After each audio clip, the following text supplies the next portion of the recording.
கிறிஸ்துவுக்குள் மிகவும் பிரியமான சகோதர சகோதரிகளே, இயேசு கிறிஸ்துவின் நாமத்தினாலே உங்கள் யாவருக்கும் எனது அன்பின் நல்வாழ்த்துதலையும் வணக்கத்தையும் தெரிவித்துக் கொள்கிறேன்.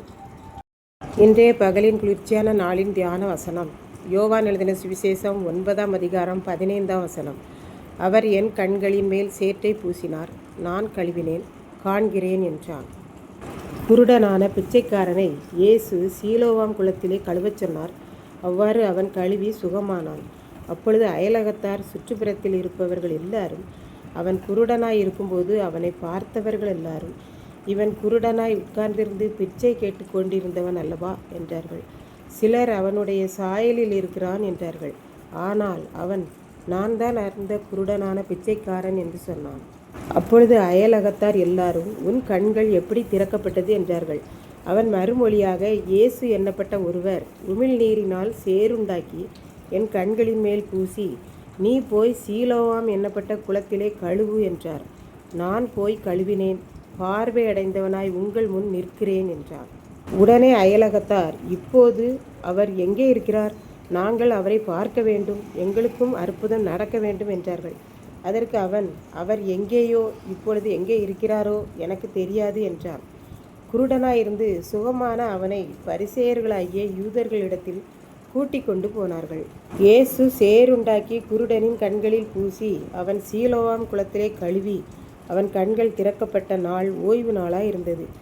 ஆனபடியால் இயேசுவை குற்றம் கண்டுபிடிப்பதற்காக அவனிடத்தில் துருவி துருவி கேள்விகளை கேட்கிறார்கள். நீ எப்படி பார்வையடைந்தாய்? உன் கண்களை திறந்தது யார்? என்று மாறி மாறி கேள்விகள் கேட்டார்கள். அதற்கு அவன், அவர் என் கண்களின் மேல் சேற்றை பூசினார், நான் போய் கழுவினேன், இப்பொழுது காண்கிறேன் என்று கூறினான். அவனை சுகமாக்கிய நாள் ஓய்வு நாளாய் இருந்தபடியால் யூதர்கள் இயேசுவின் மேல் கோபம் கொண்டு, இவன் ஓய்வு நாளிலே செய்யத்தகாததை செய்கிறான், இவனை இப்படியே விடக்கூடாது என்றார்கள். ஓய்வு நாளில் எந்த வேலையும் செய்யக்கூடாது, இவன் இப்படிப்பட்ட காரியங்களை எப்படி செய்யலாம் என்றார்கள்.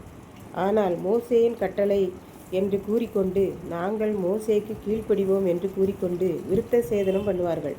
அப்படி விருத்த சேதனம் பண்ணினால் விருத்த சேதனம் பண்ணினவர்கள் அதிகமாவார்கள், பரிசேயரின் கூட்டம் பெருகும். இதுவே இவர்களது தந்திரம்.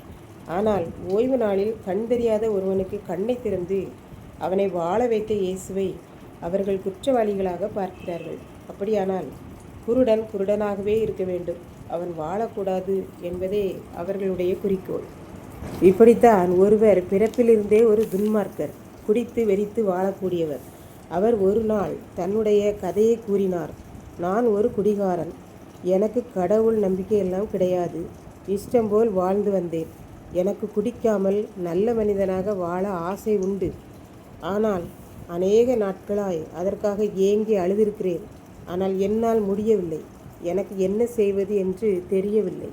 ஒரு நாள் நான் வீட்டிலேயே வாங்கி வைத்து குடிப்பதற்கு வாயின் அருகில் கொண்டு சென்றேன். அப்போது என் வீட்டு வாசலில் ஒரு பைபிளை கையில் வைத்து கொண்டு ஒருவர், வீட்டிலே யார் இருக்கிறீங்க? கர்த்தர் உங்களை பரிசுத்தமாக்குகிறார், உங்களை தேடி உங்கள் வீட்டில் வந்து நிற்கிறார் என்றார். நான் வாயில் வைக்க போனவன் அப்படியே வைத்துவிட்டு அவரை உள்ளே வரவழைத்தேன். அவர் என்னோடு அன்பாய் பேசினார். நான் சொன்னேன், நான் ஒரு குடிகாரன், என்னை இயேசு சுத்தமாக்குவாரா என்றேன். நீங்கள் பயப்படாதிருங்கள், இயேசு உங்களை பரிசுத்தமாக்கவே உங்கள் இல்லத்திற்கு வந்திருக்கிறார் என்று சொல்லி போய்விட்டார். நான் உடனே அந்த போதை வஸ்துகளை எல்லாம் ஓரங்கட்டி வைத்துவிட்டு வீட்டிற்குள் வந்து இயேசுவை நோக்கி கூப்பிட்டு அழ ஆரம்பித்து விட்டேன். இயேசு நான் செய்த பலவிதமான பாவ அக்கிரமங்களை எல்லாம் எனக்கு ஒவ்வொன்றாக உணர்த்தினார். நான் கண்ணீரோடு கதறி ஜெபித்து கொண்டிருந்தேன். இயேசு சொன்னார், மகனே, உன்னுடைய பாவங்கள் நிறைந்த இருதயத்திலே நான் சேற்றை பூசிவிட்டேன். இனி நீ அந்த சேறு போகும் அளவுக்கு கண்ணீரோடு ஜெபம் பண்ணு, அப்பொழுது கழுவி சுத்தமாக்கப்படுவாய் என்றார். ஜெபித்து முடித்ததும் இனம் புரியாத சந்தோஷம் அவருக்கு. இதை கேட்டுக்கொண்டிருக்கும் எனக்கன்பானவர்களே, இன்றைக்கு நாம் எப்படி இருக்கிறோம்? நம்முடைய மனதின் பாரங்கள், கவலைகள், அசுத்தங்கள் நிறைந்த குருடனாய் நாம் இருக்கிறோமா? இயேசுவண்டை வருகிற போது அவர் சேறுண்டாக்கி பூசி பாவ அக்கிரமங்கள், கவலைகள் எல்லாவற்றையும் மறைத்து விடுவார். பூசப்பட்டது ஒருவேளை அற்பமான சேராயிருக்கலாம். இப்படி ஆண்டவர் சேற்றை பூசிவிட்டாரே என்று அந்த குருடனைப் போல நாமும் நினைக்கலாம். ஆனால் அனுப்பப்பட்டவராகிய இயேசுவண்டை செல்லுகிற போது சேரோடு சேர்ந்து நம் பாவங்களும் மறைக்கப்பட்டு மன்னிக்கப்படும். நாம் தெளிவான மனக்கண்களோடு உலகத்தில் வாழலாம். கர்த்தர் தாமே இந்த வார்த்தைகளை ஆசீர்வதிப்பாராக. ஆமென். ஜெபம். அன்பின் ஆண்டவரே, இந்த அருமையான நல்ல நாளுக்காக நன்றி செலுத்துகிறேன். இப்போதும் இந்த வார்த்தைகளை கேட்டுக்கொண்டிருக்கிற ஒவ்வொரு பிள்ளைகளும் தன்னுடைய அழுக்கான இருதயத்தை உம்மிடத்தில் அர்ப்பணித்து தெளிவான மனக்கண்களோடு உம்மை காணும் வாக்கியத்தை தாரும். மீட்பர் இயேசு கிறிஸ்துவின் நாமத்திலே தாழ்மையோடு வேண்டிக் கொள்கிறேன் பிதாவே. ஆமென்.